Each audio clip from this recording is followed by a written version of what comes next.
Hi friends, welcome back to my channel Pushpaji kitchen. ఈరోజు మనము Punjabi style rajma curry చేయబోతున్నాము. దీనికి కాంబినేషన్గా జీరా రైస్ కూడా చేస్తున్నాను. ఈ రాజ్మా కర్రీతోటి జీరా రైస్ కానీ బగారా రైస్ కానీ లేదా ప్లెయిన్ రైస్ కానీ ఏదైనా సరే చాలా బాగుంటుంది. మరి ముఖ్యంగా వెజిటేరియన్ అయితే తప్పకుండా తీసుకోవాలి. మరి రాజ్మా కర్రీ వండే ముందు రాజ్మాలు ఎలాంటివి తీసుకోవాలో మనం ముందు చూద్దాము. ఇక్కడ నేను 2 రకాల రాజ్మాలని తీసుకున్నాను. మొదటిగా చూపించే రాజ్మాలు ఈ విధంగా గోధుమ కలర్లో ఉంటాయి. రెండవవి ఈ విధంగా రెడ్గా అంటే కొద్దిగా బ్రౌనిష్గా ఉంటాయి. వీటిలో సైజ్ కూడా కొద్దిగా పెద్దగా చిన్నగా కూడా ఉంటాయి. మనము ఏ రాజ్మా అయినా తీసుకోవచ్చు. ఈరోజు నేనైతే గోధుమ రంగులో ఉండే రాజ్మాని యూజ్ చేస్తున్నాను. వీటిని శుభ్రంగా కడిగేసి నిండగా నీళ్లు వేసి రాత్రంతా నానబెట్టుకోవాలి. అయితే వీటిని కంపల్సరిగా రాత్రంతా లేదా 10-12 గంటలు నానబెట్టుకోవాలి. నేనైతే ఇక్కడ నైటే నానబెట్టుకున్నాను. తెల్లారేసరికి ఇవి చూడండి చక్కగా నానిపోయాయి. ఆ తర్వాత కుక్కర్ తీసుకొని ఈ రాజ్మాని కుక్కర్లో వేసుకొని మనము ఏ కప్పుతోటైతే రాజ్మా తీసుకున్నామో అదే కప్పుతోటి 3 కప్పుల వరకు నీళ్లు వేసుకోవాలి. ఒకవేళ మనము ప్రొద్దున చేసేది ఉంటే నైట్కే నానబెట్టేసుకోవాలి. అయితే నైట్ చేసుకునేది ఉంటే ప్రొద్దున లేవగానే నానబెట్టుకోవాలి. ఇందులో 1 టీ స్పూన్ ఉప్పు వేసి స్టవ్ ఆన్ చేసి కుక్కర్ని స్టవ్ పైన పెట్టేసి హై టు మీడియం ఫ్లేమ్లో 10 విజిల్స్ వచ్చే వరకు ఉడికించుకోవాలి. వీటిని చక్కగా ఉడికిస్తేనే మనకు కర్రీ టేస్ట్ చాలా బాగుంటుంది. అందుకని 10-12 విజిల్స్ వచ్చే వరకు ఉడికించుకోవాలి. ఆ తర్వాత 3 ఉల్లిపాయల్ని ఈ విధంగా చిన్న చిన్న ముక్కలుగా కట్ చేసి తీసుకోవాలి. అయితే ఈ ఉల్లిపాయల్ని మిక్సర్లో వేసి పేస్ట్ అయినా సరే చేసి తీసుకోవచ్చు. ఆ తర్వాత 4 టమాటోలని ఈ విధంగా పెద్ద పెద్ద ముక్కలుగా కట్ చేసి తీసుకోవాలి. అయితే ఇందులోనే 10-12 కాజులని నానబెట్టుకొని వేసుకోవాలి. ఒకవేళ రాత్రి నానబెట్టకపోతే అప్పటికప్పుడు కావాలంటే వేడి నీళ్ళలో కొద్దిసేపు అంటే ఒక హాఫ్ అన్ అవర్ నానబెట్టి తీసుకోవాలి. ఇప్పుడు నానిన ఈ కాజులని అలాగే టమాటో ముక్కల్ని వేసి మెత్తగా పేస్ట్ లాగా టమాటో ప్యూరీ చేసి తీసుకోవాలి. ఇలా చేసిన ఈ టమాటో ప్యూరీని రెడీగా పక్కన ఉంచుకోవాలి. ఇప్పుడు మనము రాజ్మా ఉడికాయో లేదో కుక్కర్ ఓపెన్ చేసి చూద్దాము. చూడండి, ఈ రాజ్మాని చక్కగా మెత్తగా సాఫ్ట్గా ఉడికించుకోవాలి. చూస్తున్నారు కదా, వీడియోలో చూపించిన విధంగా ఇలా మెత్తగా ఉడికించుకోవాలి. అయితే రాజ్మాలో ఉండే నీళ్ళని వడగట్టకుండా అలాగే ఉంచేయాలి. ఎందుకంటే వీటిని కర్రీలో వేసుకోవాలి కాబట్టి. ఇప్పుడు మనము కర్రీ ఎలా చేయాలో చూద్దాము. కడాయి పెట్టుకొని అందులో 3 టేబుల్ స్పూన్ల ఆయిల్ వేసుకోవాలి.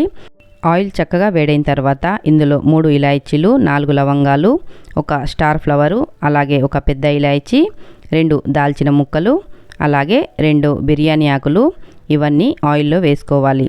ఇవి చక్కగా ఫ్రై అయిపోయిన తర్వాత ఇందులో 1/2 టీ స్పూన్ జీలకర్ర, అలాగే ముందుగా కట్ చేసి ఉంచుకున్న ఉల్లిపాయలు వేసి వీటిని చక్కగా కలుపుతూ హై టు మీడియం ఫ్లేమ్లో ఈ విధంగా లైట్ బ్రౌన్ కలర్లో వచ్చేంత వరకు ఫ్రై చేసుకోవాలి.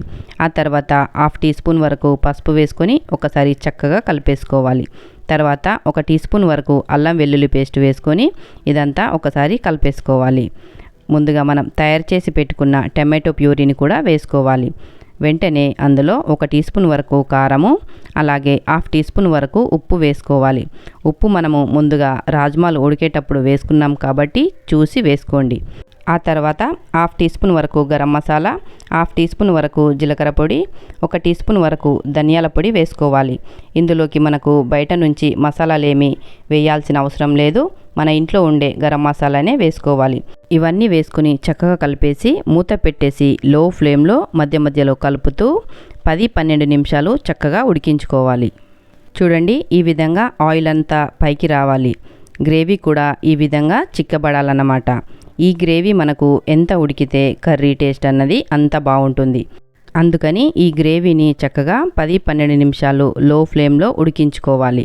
ఇప్పుడు ఇందులోనే ఉడికిన రాజ్మాని నీళ్ళతో సహా వేసుకోవాలి. ఇప్పుడు ఇదంతా చక్కగా కలిపేసుకోవాలి. ఇదే స్టేజ్లో మనకి నీళ్లు ఇంకా ఎక్కువ కావాలనుకుంటే కూడా వేసుకోవచ్చు. ఒకసారి ఇదంతా కలిపేసుకొని మనకు నీళ్ళు ఏమైనా తక్కువగా అనిపిస్తే అంటే ఈ గ్రేవీ చిక్కగా అనిపిస్తే ఇంకా కొన్ని నీళ్లు వేసుకోవచ్చు. అయితే నాకు ఇక్కడ ఈ గ్రేవీ చిక్కగా ఉంది కాబట్టి ఇంకా కొన్ని నీళ్లు వేస్తున్నాను.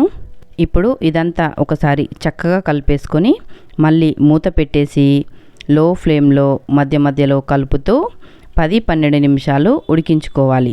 ఈ రాజ్మా కర్రీ ఎంత మంచిగా ఉడికితే టేస్ట్ అన్నది అంత బాగుంటుంది. మరి ఈ కర్రీ ఉడకటానికి టైం పడుతుంది కాబట్టి కర్రీని ఇంకో పక్కకి షిఫ్ట్ చేసి మనము జీరా రైస్ చేసుకుందాము. స్టవ్ పైన గిన్నె పెట్టుకొని అందులో నూనె కానీ 1 టేబుల్ స్పూన్ వరకు నెయ్యి కానీ వేసుకోవాలి. ఆ తర్వాత ఇందులో 1½ వరకు జీలకర్ర, 1 ఇంచ్ దాల్చిని ముక్క వేసుకోవాలి. ఇవి చక్కగా వేగిన తర్వాత మనము ఏ కప్పుతోటైతే రైస్ తీసుకుంటున్నామో అదే కప్పుతోటి నీళ్లు తీసుకోవాలి. ఇక్కడ నేను 2 కప్పుల బాస్మతి రైస్ తీసుకున్నాను, అందుకని 3 కప్పుల వరకు నీళ్లు వేసుకున్నాను. ఆ తర్వాత కొద్దిగా ఉప్పు వేసుకొని ఈ నీళ్ళని చక్కగా మరగనివ్వాలి. చూడండి, నీళ్లు ఈ విధంగా మరిగేటప్పుడు మనము కడిగి ఉంచుకున్న బాస్మతి రైస్ని వేసుకోవాలి. నేను ముందుగానే ఇక్కడ బాస్మతి రైస్ని కడిగి ఉంచేసుకున్నాను. ఇప్పుడు రైస్ అంతా వేసుకొని ముందుగా హై ఫ్లేమ్లో ఉడకనివ్వాలి. ఇలా ఉడకడం స్టార్ట్ అయిన తర్వాత ఒకసారి కలిపేసుకొని ఫ్లేమ్ని లోగా ఉంచి పైనుంచి మూత పెట్టేసి లో ఫ్లేమ్లో చక్కగా ఉడికించుకోవాలి. 2 నిమిషాల తర్వాత మూత తీసి చూడాలి. చూడండి, రైస్లోని నీళ్ళన్నీ ఇనికిపోయి రైస్ అంతా చక్కగా ఉడికిపోయింది కదా. రైస్ కూడా చక్కగా పొడి పొడిగా చాలా బాగా అయిపోయింది కదా. ఇప్పుడు ఇదంతా ఒకసారి కలిపేసి మూత పెట్టేసి ఒక 2 నిమిషాలు అలాగే ఉంచేసేయాలి. ఆ తర్వాత స్టవ్ ఆఫ్ చేసుకోవాలి. ఇక మన జీరా రైస్ రెడీ అయిపోయినట్టే. ఇప్పుడు మనము రాజ్మా కర్రీని చూద్దాము. చూడండి, 10 నిమిషాలు ఉడికి కర్రీ కూడా చిక్కగా అయిపోయింది కదా. ఇప్పుడు ఇందులో కసూరి మేతి వేసుకోవాలి. ఈ కసూరి మేతిని తవా పైన కొద్దిగా వేడి చేస్తే ఇలా పొడిలాగా కసూరి మేతి పౌడర్ లాగా అయిపోతుంది. ఈ కసూరి మేతిని వేసుకొని చక్కగా కలిపేసుకొని మళ్ళీ మూత పెట్టేసి 1 నిమిషం పాటు అలాగే ఉంచేసుకోవాలి. అప్పుడైతే ఈ రాజ్మా కర్రీకి కసూరి మేతి ఫ్లేవర్ అన్నది పట్టేస్తుంది.